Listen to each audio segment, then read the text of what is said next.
Hello there, Commonwealth from here.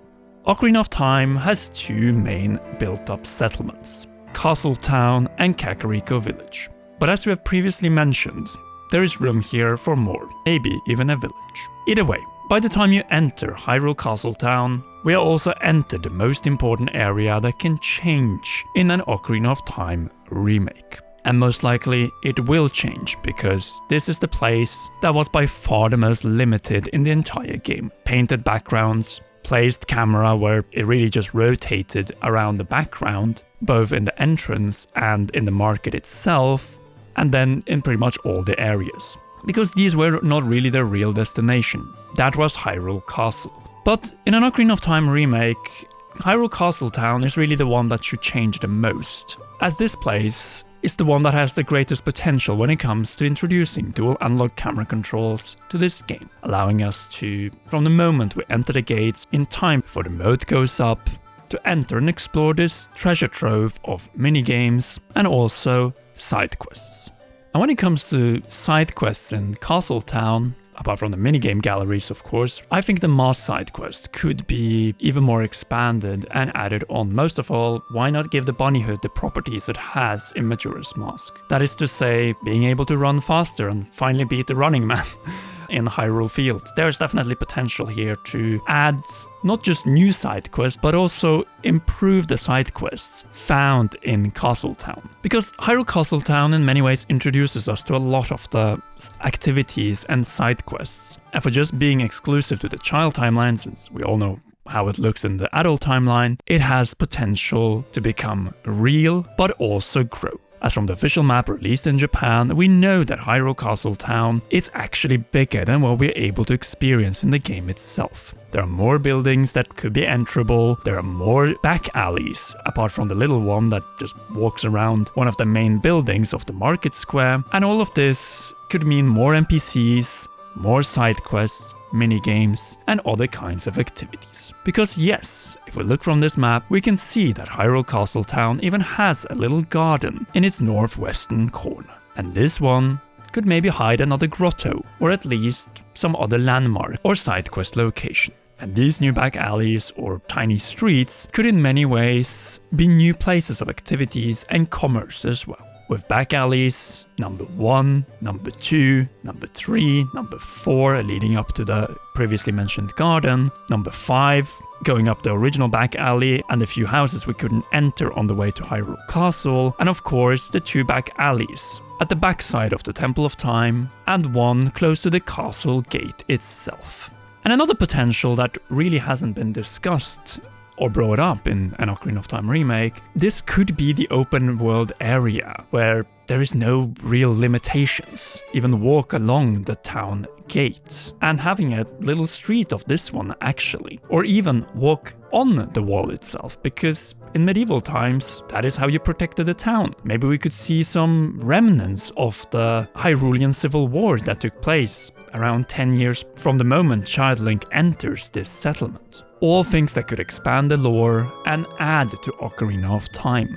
Naturally, this would be completely new areas, which could be explorable both thanks to new dual analog camera controls, but also in a different perspective if this is one of the few areas in the game where you actually can, climb buildings, Breath of the Wild and Tears of the Kingdom style, giving us new vantage points of the entire town, or in many ways city, because this could very easily become the biggest settlement in Zelda history, with the most impressive buildings, streets, street network, and so on. After all, in Twilight Princess, the camera was also stuck to behind Link when running around the castle town, and we couldn't control, as the camera was really stuck in one position. All of this could add greater vantage points, but also new perspectives for both the minigames and side quest locations. Most of all, the heartfelt moment of the passing soldier warning about Ganondorf and the coup that has taken place in Hyrule Castle.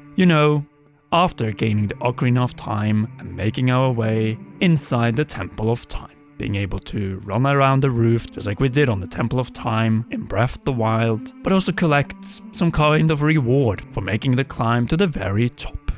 And naturally inside the Temple of Time, though not in the child section, but in the adult section, so the ruined castle town, you could have the Light Temple. As subject matter will return back significantly more when we reach the adult section of this series. And when you're at it, why not be able to explore the entire surroundings of the Temple of Time, as Yianni Papazis tested just that, going up the garden, around, and also the buildings that are located to the south of the temple itself.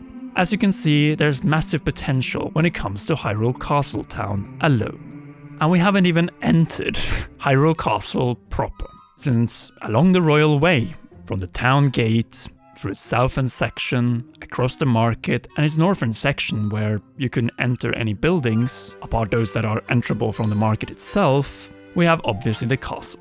And when it comes to Hyrule Castle, in the child section, I think we could see a massive change here. Not in the grounds outside, where you have to climb and then sneak your way past the royal guards, but more when you have woken up Talon and make your way inside the castle courtyard. Here, I could see major changes. From the labyrinth that we have to cross just to reach the courtyard itself, something more elaborate. Something that also would take full advantage of dual analog camera controls. And a place where you might have to do more than just go around. Think the stealth section when escaping imprisonment in the most recent new Zelda game, Echoes of Wisdom, where you had to move certain objects to create distractions, and also jump to avoid the guardsmen that are after you. And then instead of going straight out to the courtyard to meet Princess Zelda, why not run a little bit around inside the castle itself? Because Ocarina of Time is the only of the Hyrule games where we don't get to experience the interiors of Hyrule Castle. Well, the remake as the ultimate version of the game, and the one that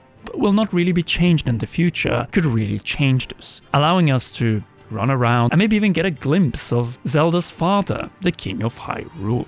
All of this could unlock new lore, maybe some paintings depicting the victories of the Hyrulean Civil War, adding to the mythos of that conflict, which resulted in Ganondorf becoming, well, Ganondorf and his ambition of claiming the Triforce. And first, upon making our way through this kind of stealth section, again, because obviously there's going to be plenty of royal guards inside of here, we reach Princess Zelda. Talk about an opening like no other, before even meeting up with Princess Zelda and Impa sending us towards the second dungeon. And that is really the massive potential of both Castle Town and Hyrule Castle in the remake. You could turn both of these two areas, though really one place, into a bigger and more open space, and realize the true promise of the map that has been there since the original launch of the game on the N64 in 1998.